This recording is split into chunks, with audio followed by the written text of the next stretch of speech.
friends, it is Natalie, and it is time for the June Reese Witherspoon Book Club Review, where we discuss books from the Hello Sunshine Book Club and decide if these might be good reads for you. So please stay tuned.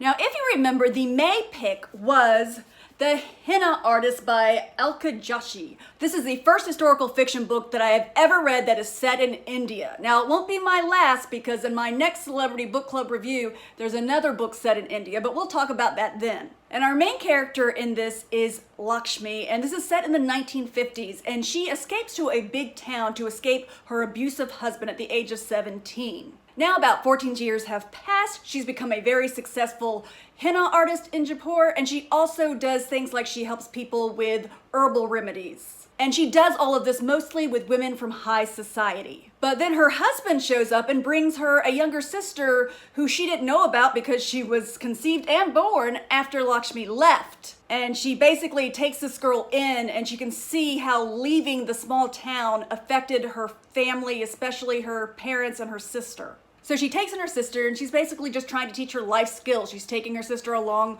on appointments with her, and it doesn't always go smoothly. Now, I don't want to tell you too much more because I want you to have the chance to read this book. I gave this book 4 stars. I did really enjoy it. My one criticism of this book is something that could be so easily fixed. In order for you to be really immersed in the Indian culture, the author used a lot of Indian words, which makes sense. And when she used an Indian word, you would have a glossary in the back that you could turn to that had all kinds of definitions so you would know what they were referring to. They could be talking about a kind of food, a kind of architecture, a piece of furniture.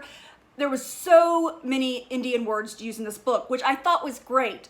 But I didn't like having to constantly turn back to the glossary, because when you're constantly stopping to look back in the glossary, there are so many times I felt it kind of took me out of the story. It took me out of that moment. So if they were to republish this, I would say either maybe put the English word in parentheses afterwards or put it down in the footnote so that we would only have to look down to see what the definition is, just so we could stay in the book a little bit more and not be pulled out. That's really my only criticism. Now, I didn't get to my makeup book because I found out that one of the June picks was a book I was currently reading. Because of everything that's been going on in the world, Reese did not announce what the book was going to be on the 1st of June. Normally on the 1st of the month, she does her reveal, usually the day before. She leaves you lots of hints and clues on what it could be. But with all the chaos in this country, she kind of took a pause and reflected more on what was going on. She posted a lot of anti-racism kind of posts. So we had to wait a little bit. And I knew that she was probably trying to figure out what would be a good book for us to read now that would be relevant. But of course, she probably already had a book picked out. And I was correct. So what she has done is she's announced 2 books, and those books will be covered in June and July. And like I said, one of them I already read because I read it as soon as it came out. So let me tell you about the first one. Usually I like to introduce these books before I give you a review, but just the way things worked out, you're gonna get introduced to it and reviewed in the same video. So this is the guest list. It's by Lucy Foley. It is a mystery thriller. It is our first mystery thriller of the year. I've noticed with Reese, we either get contemporary, historical fiction, or mystery thriller. And it kind of helps you predict what's coming. I knew that May was going to have to be historical fiction because she loves historical fiction and we hadn't had one yet for the year. And I wasn't really surprised when one of the books was mystery thriller because we really haven't had one of those either. Now, the guest list I gave 5 stars. Oh, this book is so much fun. It's about a wedding that takes place on an island just off the coast of Ireland. The bride is an ambitious magazine publisher and the groom is a rising reality TV star. So you already know this is probably going to be a very A-list event. Now, this book is told by 5 different people, and it's right here on the back. It's told by the bride in some chapters, the +1, meaning somebody's date, the best man, the wedding planner, and the bridesmaid. These 5 people take turns telling the story. We kind of go a little bit back and forth in time, from pre-wedding to after the wedding to during the wedding.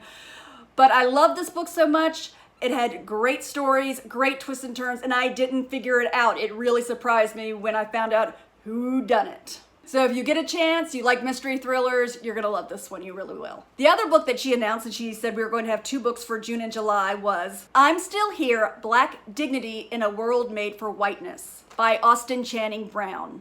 I'm still waiting for it to come in the mail, which is why you're seeing it now as a picture.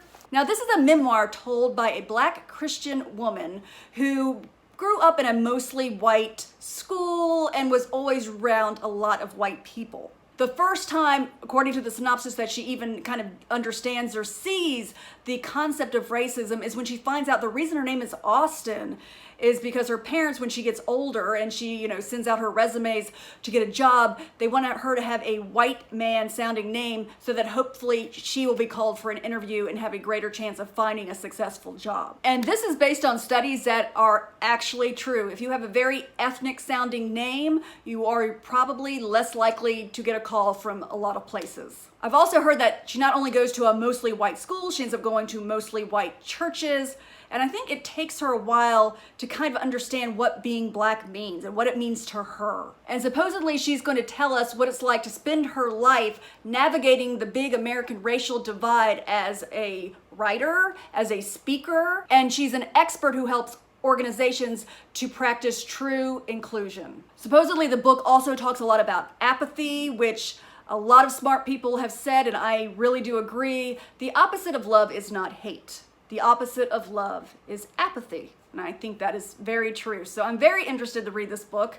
It keeps getting delayed as far as delivery time. I'm hoping it comes in soon so that I can jump into it. I can't wait to read it. I can't wait to tell you guys about it. Since I didn't get to read my makeup book because I was jumping into the guest list, I'm just going to keep the same makeup book, which is The Light We Lost. I'm not going to have a Reese Witherspoon book club review in July, but I will be having one in August, and at that time we'll talk about this book, we'll talk about the memoir I just mentioned, and then I will introduce the August book and a new makeup book. So if you don't remember me talking about this last month, this is the story of Lucy and Gabe, and this is supposed to be a romance. They meet as seniors at Columbia and have some amazing day together. But they also want their lives to matter. So Gabe ends up being a photojournalist out in the Middle East, and Lucy is going to New York to try to make it big in her career. And supposedly this book is like a 13-year odyssey of their relationship, about being on different continents. That's all I know. If you've read it, definitely let me know. But I will let you know in August if I enjoyed it, and I think you should pick it up. Thank you so much. I have my other celebrity book club review coming up soon. I have a wrap-up coming up soon, and I really want to do the mid-year freak out tag as well. So lots of videos coming soon. I hope everybody is staying safe, staying sane, and make sure you are paying attention to what's going on in our country right now. We are at a major crossroads, and you want to make sure you know what's going on and you're staying informed. Thank you.